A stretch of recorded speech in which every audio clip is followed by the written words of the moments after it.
listening to Out Late with David. True stories of coming out later in life. And now here's your host, David Cotton. Joining me today is a man who came out at 55 after marriages to 2 women and raising 2 children.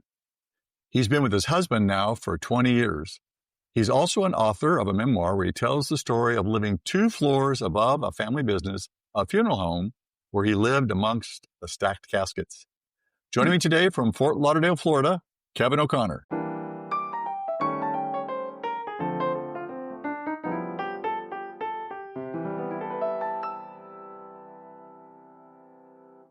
I'm glad to be here with you today. Thank you for taking the time. So you came out 20 years ago, but I want to jump back before that point in time when you came out, when you're younger, what your thoughts were as a kid growing up and what that was like. Did you ever feel like you weren't straight or that you were different? I talk about that a little bit in both books that I've got. I wrote 2 Floors Above Grief, which is there. And I told you about the other book, Journey Out, which is stories of men who have come out of marriages. And in both those books, I talk a little bit about what it was like as a kid and just always wanting to feel accepted and not ever sure if I was. And as a young kid that, in a parochial school setting with this, a circle of friends that had to do with sports and what you did in sports and how you connected with sports. And so at a 11 or 12-year-old year of age, I felt I wasn't connecting with, and we only had a class of 24 kids, so we're not talking huge numbers here. Okay. But the idea that I wasn't feeling connected with the people who played sports, and I thought that was my entry to be accepted. I really hadn't tied that together with being gay or having an attraction yet at that point, but it certainly felt on the outside. And feelings that I had as I got older, that the ideas of being accepted. So that was my first foray, I guess, into thinking I'm different. There's something about me that's not the same as the others. And how do I do to put that together? So that's where it started, I guess, right there. And as I read, at 11, 12, 13, 14, that's when a lot of people that are going back and looking at their history and their attractions start, puberty, a lot of stuff happens there. So that was for me, my first indication. And then it just progressed from there. But that was where I first experienced something about me that was different and my struggles with dribbling a basketball and being accepted by the team and working very hard to get the most improved player award, and that I got that level of acceptance that I was looking for. It was still, probably even with that, I still knew that I was hiding stuff too. So, Did you know what you were hiding or a sense of what you're hiding? Good question, David. I probably didn't at the time. I probably had inklings that I was attracted to some of the kids I was hanging out with, boys, but thought, well, no, I can't do that. What's that all about? I know as I would go to bookstores as a teenager, even into high school, and if I was taking that trip by myself, you didn't really find these books in the bookstores in my town of Elgin. But if I was able to get into a bigger bookstore in the suburban malls or go to Chicago, I would gravitate to those areas where I could read and sit on the floor and read about. That's when I started to attach the word gay, almost sexual then. I don't even think we're calling it gay that much in the 60s, there, early 60s. But just the idea that I was starting to, hey, I think I'm connecting with this. But I remember buying. I didn't finish reading the book or what I wanted to read. So I remember I have about an hour ride in the train, and so I remember taking that book. I must have been 13 or 14, and my parents allowed us to go into the city at that time on our own. But when I got off the train, I didn't dare bring that book home. I just threw it in a waste can. I felt, oh, this is the way I'm going to be found out. I got as far as I could in the book, and then I just put it away. So that was another teenage experience that I had, and I did all the things in high school about dating and mixed crowds, and was very accepted among my peers, and had a lot of leadership opportunities and things like that. So, which kept me connected at the high school setting. And And then I was in college when, about springtime of college, freshman year, there was a roommate change, and one of my friends moved in with me, and we hit it. Well, we'd become good friends, but then by the last 2 months of that school year, we were sharing more than just friendship and learning a lot about sexual connections and things. But to the point when I went home, I was terrified. I was terrified of this because I knew I liked it. I knew I liked him. And we were set up to be roommates the following year. We'd already signed, it was done whatever we did to put roommate preferences together. And I couldn't tell anybody about this back home. I'm not really proud of this, but in the summer, I worked with the housing department to say that we weren't going to be roommates and we didn't want to be, but I never told him I did that. So it came to the first year of sophomore year. Getting up in the dorms, he was expecting that we would be roommates, and that's when I told him that I had gone behind his back. I was afraid that all that allure, the attraction, I felt like I wouldn't be able to control it, and I was afraid. I was scared. I mean, we maintained a friendship through the rest of college, but that was my first intimate sexual encounter was when I was 19. So this is in the early to mid 70s? That would have been 1969. Okay. So the DSM still had homosexuality at that time listed as a mental illness. Yes, it did. So that was a lot of pressure to... Yeah, and the concept of whatever coming out meant at that time, I'm not even sure what terms we used, but it wasn't in my psyche or... Gee, I've got to do this. I'm just going to pursue college life and date and have girlfriends and kept up with my social stuff. It was easy for me to be social, but I never really came to grips or really told very few, if any, about Chuck was my confidant because we had shared that experience together, but we didn't really share that experience with any of our friends. We had a lot of mutual friends, but we never shared that experience. Is he still a friend today? He's passed. So I haven't had any contact with him in probably 30 years. Anyway, he's passed. So my last contact with him, I met him for lunch one day downtown Chicago, was probably more than 30 years ago. If I may ask, what path did he follow then when he left college?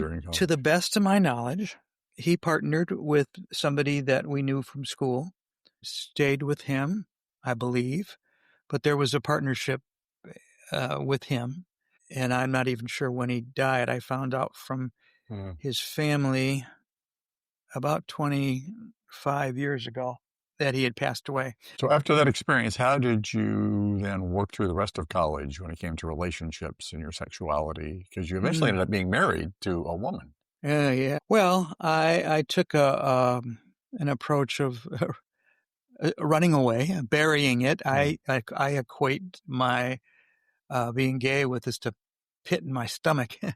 It was there for me to admit to myself that I was gay, but not to enter into any kind of pursuit with peers or anything like that. I had a great circle of friends when I was going to school in Chicago at Loyola. And among that circle of friends in Chicago was the person that became my first wife. And so I really buried being gay. It was a secret with me. It was a secret with me. When did you unbury it? I started to unbury it probably once I was married. And she was a very good friend. In fact, we reignited our friendship the last 15 years. We're very good friends. We were married for about 5 years. But in the third year of that marriage, I was able to tell her, hey, I'm what words I use, but I conveyed to her that I was attracted to men as well as to her. And so she had been having some success with therapy at the time. This was putting us in about 1977. She had been happy with her therapist and the things that she was working on. And she said, why don't you go talk to so-and-so? So he led me to somebody else that I could talk to. And that's when so that was late 77, 78. That's when I first was able to talk to about this with somebody. And she was aware. We didn't share much of what I talked about, but she was aware of one of the reasons why I was talking to him, this counselor. We lasted in the marriage until 79. We went to joint counseling, and then it was just, I reached a point in time, I was the one that said I can't go any farther. And we had laid on the table not only issues of being gay, but just other things that had come up in our relationship, even though we'd been super, super friends. And then the marriage ended, and then we got divorced. And how did she react when you told her, other than maybe you go see this counselor? I'd call her supportive and listening. I mean, she didn't say get out, or how could you do this, or how could you do this to us or to me? I don't remember anything like that. It was more compassionate, more she wanted me to get whatever help that would help me, benefit me, to be able to talk to somebody about it. So after you decided to end that marriage, now you're out and you're single again. Did you see that you had other options in life with respect to romance, with a man versus a woman? I was involved in different groups in the town where we lived. When we decided to take up separate residences, she moved away from that town, and I stayed in the town we were living in, and had a whole social group that I involved with. I got involved with groups of people. I got involved with another woman for a while shortly after that.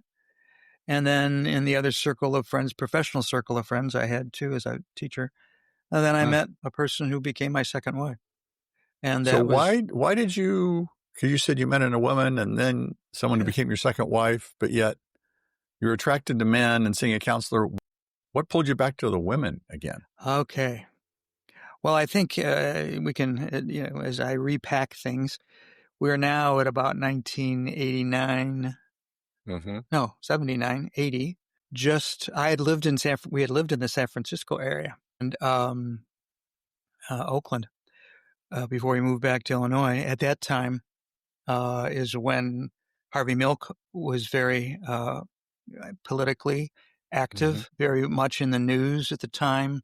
We had Anita Bryant in Florida doing her thing. We had Harvey and his group doing whatever they were doing in San Francisco. There was legislation in both Florida and California about banning gay teachers from the classrooms. There was legislation being proposed. I was a teacher in Illinois, taught elementary school. Okay. So, and loved my job, loved being in education and seeing what was happening in both those states. And we left California about 4 months before Harvey Milk was assassinated. So as I followed all that news story and was very interested in it and all the stuff that was happening, it just, I think, put me further and further into another corner of my closet and made that aspect of me being gay even further down in the pit in my stomach. And being a teacher, loving kids, wanting to be a dad, I just didn't see that I had any options at that time in a gay world. And living where I was in the far suburbs of Chicago, I'm sure as I look back now, I'm sure there are outlets there, but I was not exploring them.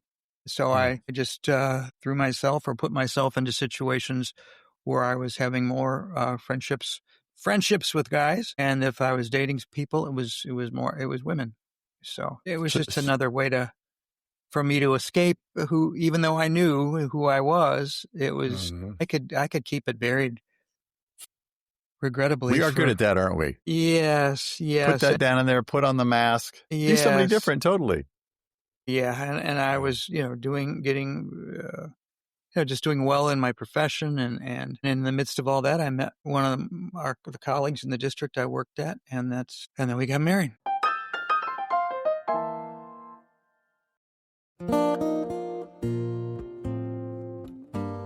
As a life coach, I'm committed to help you discover the passions in your life and help you map a course to achieve the things you really want. Together, we will unwind those persistent self-doubts that are holding you back. You'll begin to see your passions more clearly and set achievable goals. Throughout your journey, I'll be there to challenge and encourage you in moving forward to discover your authentic self. For more information about my personal life coaching services or to arrange a complimentary consultation, visit davidcottoncoaching.com. You're listening to Out Late with David.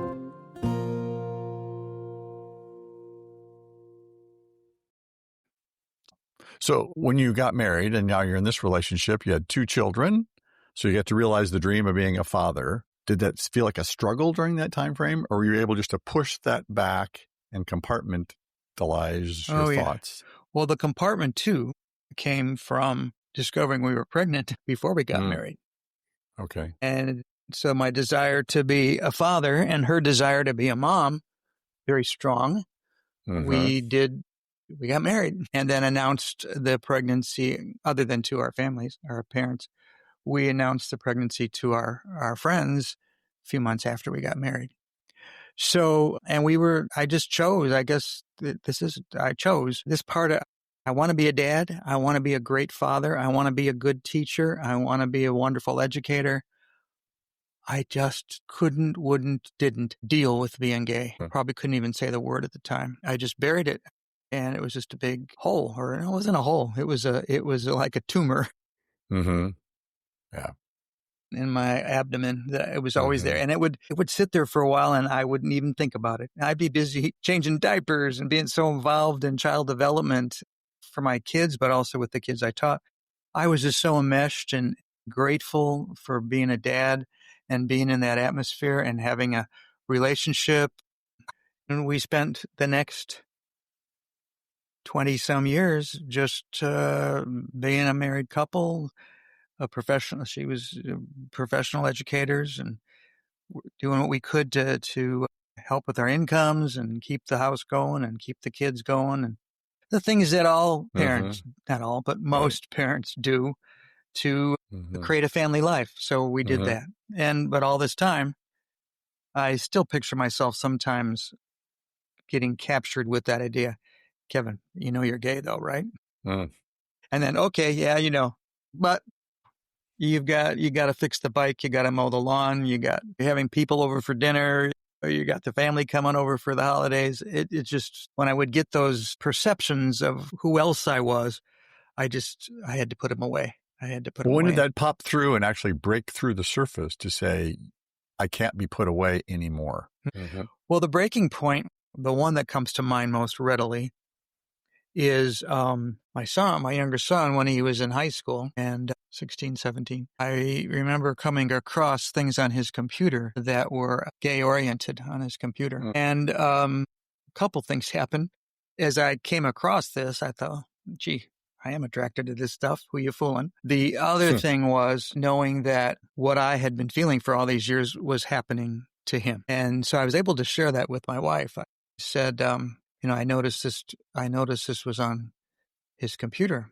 And both of us being educators and things like that, I thought, well, what if that paranoia thing still, what if somebody was to find that these things were on our family computers? I need to talk to him about what's going on and where he's at. So, and we had a relationship that was probably typical, or for me, it was typical. Just the ebb and flow of a parent-teenage relationship. Right. And so I sat him down one day and I just said, I sat him down. I said, I've been seeing these things on the computer. And is there anything you want to tell me, or something you've got on your mind? Or I can't remember the line of questioning or dialogue. Of course, he probably was denying it and stuff. But I said, well, I did see these things on the computer. And I sense that maybe that's an attraction, or you wouldn't be having all those different sites if you weren't liking it.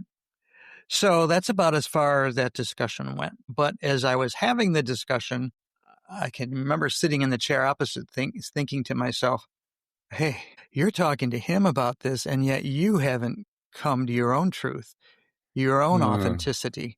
And here I am trying to help, assist a son and have a dialogue, but what about you? What have you been hiding all these years?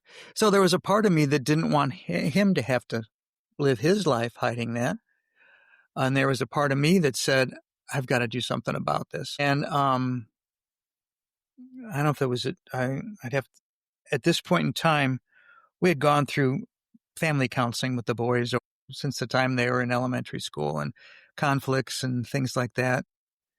It might have been before this discussion or in the midst of this discussion with my son. I finally said, I got to get individual help with what's going on in my own head. So through our family counselor, I talked to him, and he said, well, since I'm seeing both you and your wife and your kids, I really can't, I'm not going to see you individually on this. So he referred me to somebody else, and she was a treasure. And so I spent quite a bit of time just unpacking this whole issue with her, and then the relationship and the kids and things like that. And it was with her help that I finally came to the decision that I needed to fully embrace who I was and come out and take the risk, take the chance, take whatever needs to be done. And in the midst of this is when my wife and I had been working on other issues, probably unrelated to me being gay, but just came to a decision to get divorced. But part of that process was coming out to her, and she came to the counseling sessions with that in mind, that I was gay and I was identifying as gay. And what could we do about this? And then, muddled with all the other family concerns we have, we proceeded to go with the divorce. I was just listening to the broadcast you had with the couple that decided to have a non-monogamous marriage, and that intrigued me. That was something that never entered our minds, or as we were going through this, it was just felt that we needed to. Our best interest was to get divorced. Let's jump back to the point in time when you decided you needed to come out. How did that feel, and how did that affect you in the way you presented yourself to the world and thought about yourself? Wonderful question. Well, I was by this time I was a school principal, and in an area that was probably rather conservative. A public school, or public school, and I had been very successful at it. I was in my 18th, 19th year of being a principal at two different buildings, and having some success with it. And I'd pursued different degrees and got all that. But with only a couple of years to go in my contract, I said, well, this is not the time to, as much as I wanted to be what I referred to as a soapbox gay and get up and, still having that image of Harvey Milk in my head, probably getting up and saying, okay, this is what we're going to do. And you're going to accept me no matter what. I'm going to be your principal. I'm going to be gay. And I even took to finding people in different, principal associations that were out and were gay. And I thought, nah, I've only got a couple of years to go here. I better just sit tight on this. And that's what I did. And so then, I retired in 2007. We got divorced in 2006. I found a new place to live for my last 12 to 18 months of my principal job. And so we were leaving separate lives. We hadn't had the discussion with the kids yet, who are now in their 20s, about what was going on, just that we had established separate households. But then sometimes there's a term in Yiddish literature called beshert. You familiar with that term? Beshert? Bashert. No. Okay, I'll tie this together. Beshert means meant to be. And so in the midst of what I was going through with counselors and making the decision to get divorced, trying to do what I could for my son, who was in his own process of coming out and was seeking addiction counseling and all that going on, I reacquainted myself with a college friend who wrote to me and said, and through our discussions, I learned he had been married and he came out. He had 2 adult children. And so he and I developed this communication through email. This was 2003, 2004. So in the midst of all this going on, I'm acquainting myself with him. And he's been able to say, well, this is, why don't you try this or do that? He was a great confidant counselor. And then here comes the Beshert part, the meant to be. He had a friend who had also gone through a similar situation. He called me one day, 2005. So I was working 2005. I had 2 more years left of my contract. he called me. He says, I've got a guy that I know who's been through our situation, and he's in Chicago. And I don't know, you seem a little unstable to me. And if you want to talk to him, I said, sure, I'd love to get some more ideas in my head and things. So he introduced, we and this man, Leon, came to Chicago for a business meeting, and we talked on the phone for about 2 or 3 hours one night. And the next day we arranged to meet. And our friend, the mutual friend, had no intention of, he just wanted me to get some other voices and some other, he really wasn't intending to matchmake or to put us together.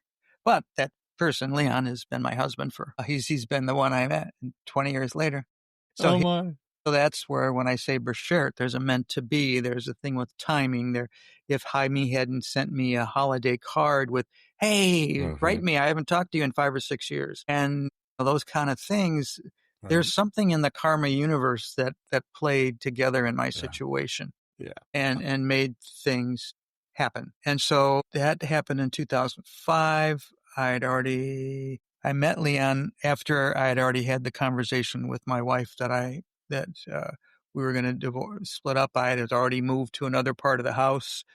I was looking for other places to live. So that was all part of the early communication with Leon and me, was what I was going through, something that he had gone through 10 years prior with his wife and family. So we certainly communicated with that topic, but we just developed a very nice and wonderful friendship, and it's wonderful. It sounds beautiful. And talk about the universe.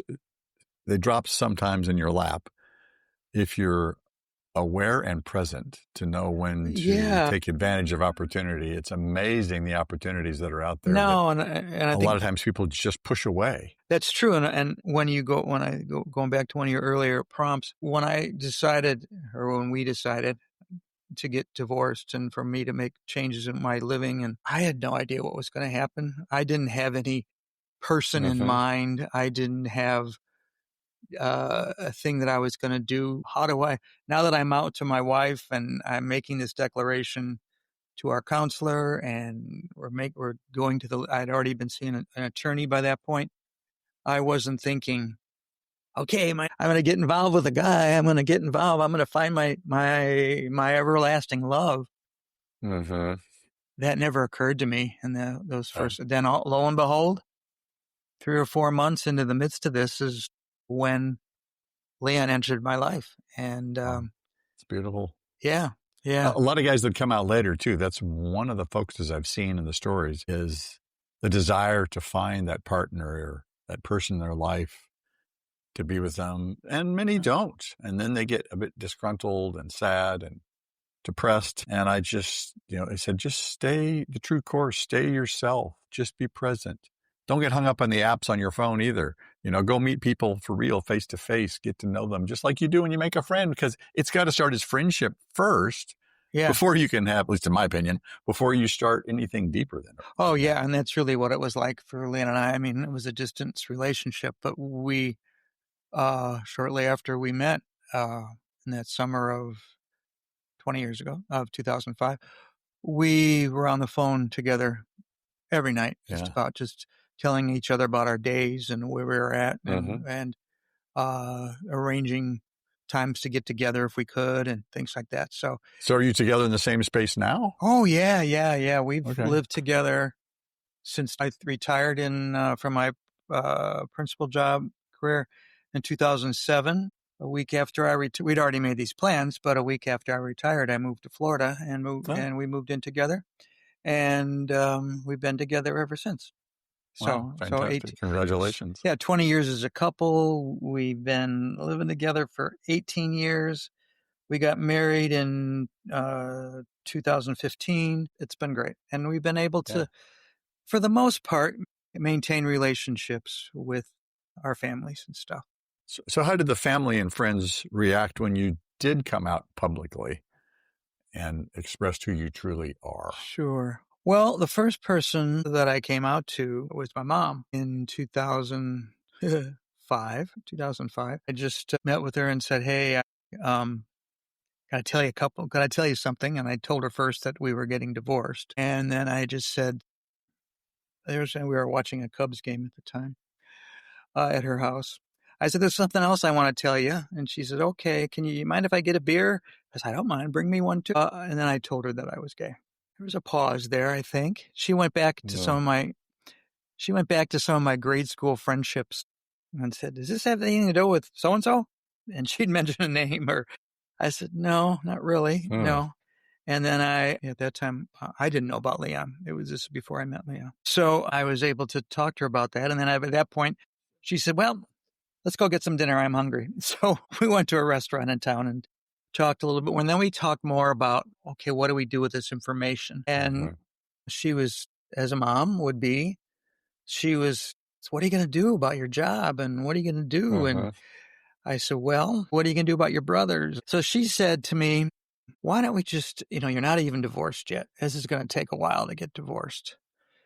Maybe you and I will keep this a secret, or you and I can just talk about it, but we won't let your brothers know until the divorce. When the divorce happens, then through that conversation, that's pretty much what I did. Actually, I found out later that my mother wasn't as secretive as I thought she was, and had told a friend of hers who communicated this to my sister-in-law. And so when I had my big coming out, my conversations with my brothers after the divorce was final in the summer of 2006, I realized that they knew anyway, and they were keeping their own secrets. So right now I can look back and laugh at it. It wasn't as easy to laugh about it at the time. It didn't take me long to laugh about it. But so that was how I first started talking about it. And then I had one confidant, a teacher who I worked with in the school, and I was able to talk to her. That helped a little bit. I wasn't, and I really didn't let anybody know in an out way.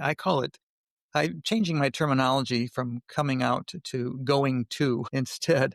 And so I didn't let anybody know in my professional settings what had happened until after I had my formal retirement. I had moved to Florida. And then a lot of us in my professional setting were still very communicative. And some of us still are.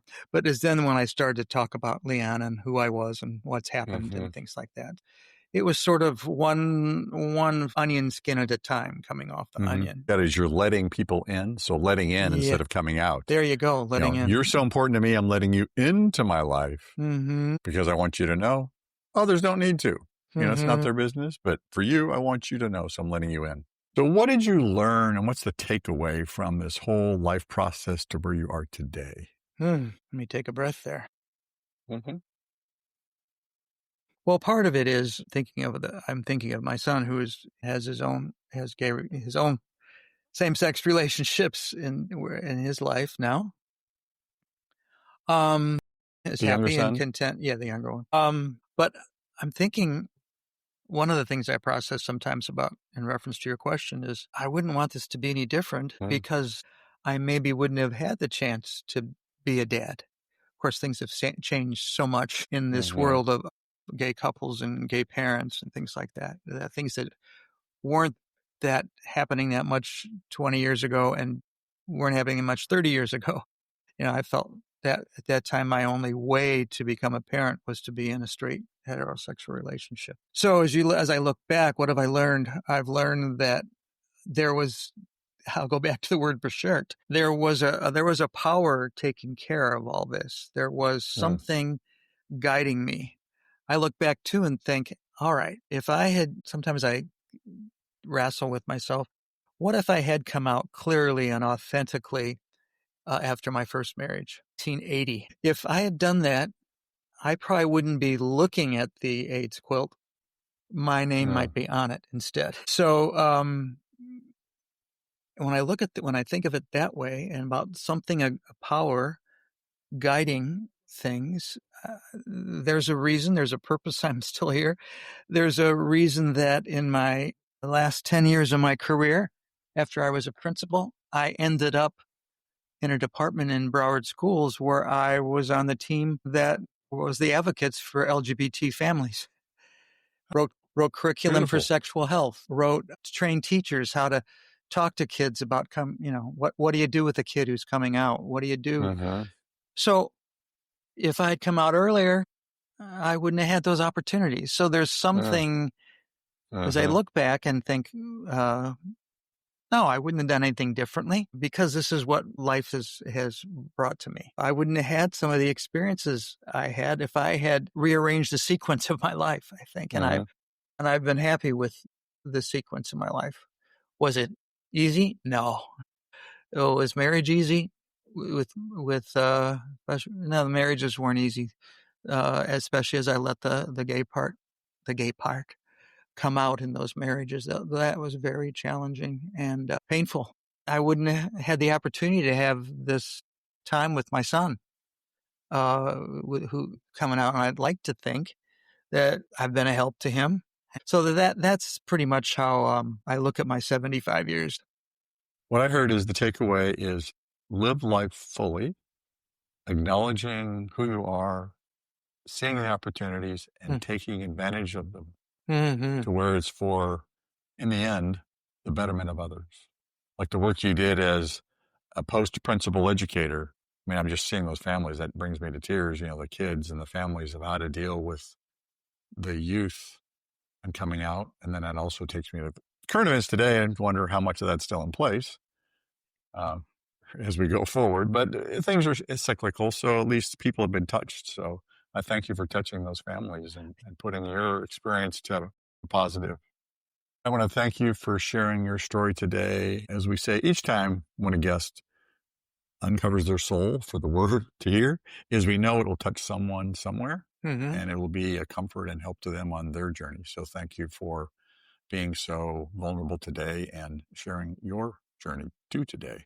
Well, I thank you for the opportunity, and it just it lifts me up. So it's just not that I was down that much, but it lifts me up, and I'm grateful for the opportunities I have to share this story. Thank you again. And that's all for this episode of Out Late with David.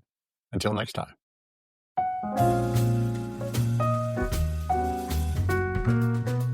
To hear more episodes, visit outlatewithdavid.com. And to learn more about personal life coaching services, go to davidcottoncoaching.com.